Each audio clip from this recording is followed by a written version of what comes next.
Morning, everybody. This is Gary Walker, the Tree Whisperer. We are on the scene this morning, and we're going to be lacing out a couple of really large trees. We don't have these in the, that's the crow, I hear you.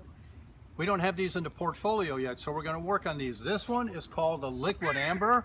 I'm going to hug this tree. Good morning, Mr. Tree. This one is going to get laced out. I don't know if you can pan up there, Mr. Nate the Great.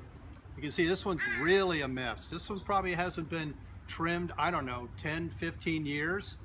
So this one's going to look dramatically different when we're done with it. It's a liquidamber tree, which means it's a deciduous tree losing its leaves in the fall.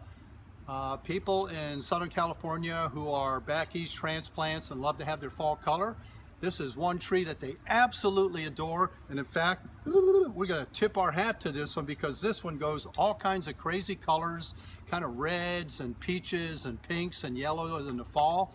So you're going to think you're back on the Kankamangas Highway in New Hampshire in the fall taking a tour when you look at this one come fall. So I'm going to step out of the picture right now, and then we're going to be back on the other side. We're going to talk about a Podocarpus.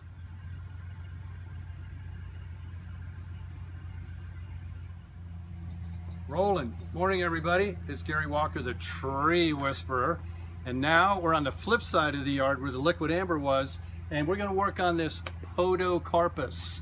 Podocarpus tree. It's an evergreen tree, sometimes called the yew pine. That's not Y-O-U, that's Y-E-W. Podocarpus. Now, Nate the Great, please scan up this one. You'll see this one is equally as bad or even a little worse than the liquidamber tree. Hasn't been laced out in many, many, many years. It's also really close to the house. If you pan over a little bit to your left there, Nate, you'll see it's up on the roof against the gable there.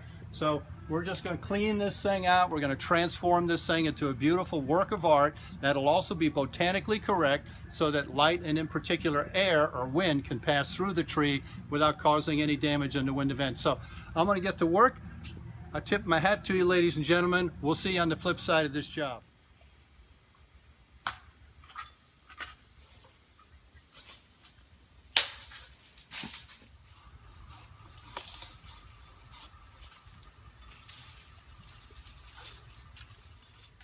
Okay, I call me Guido, the Tree Whisperer.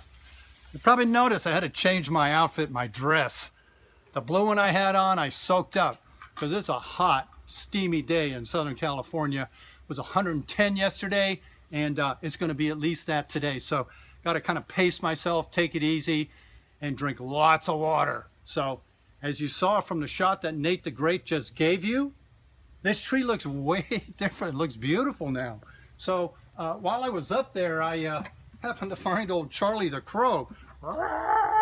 It's the guy that's always whispering in my ear on kind of how to do my work. So he approves of this job, and Charlie, baby, he says thank you.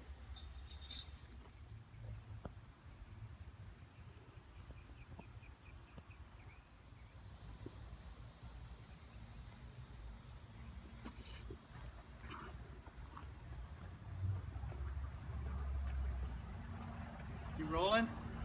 He's rolling, and he's rolling into me. Lord have mercy. Good God Almighty. All right, listen, I'm wearing red because I'm like feeling red and seeing red because it's like hotter than hell. Did I just say that, FCC? It's going to be like 110 degrees today. So this is the other side of the same yard. So you saw the Podocarpus before and after, came out beautiful. This is now the liquidamber. And speaking of liquids, we've been drinking lots of liquids because it is hot. Anyways, as you can see, it's a really dramatic difference. Tree came out really nice. Air will flow right through it. Light will flow through it. It's botanically correct, and it's beautiful, just like you are, my friend. Stay tuned, and thanks for watching the Guido Educational Tree and Garden channel. Thank you so much, folks. See you later. All right.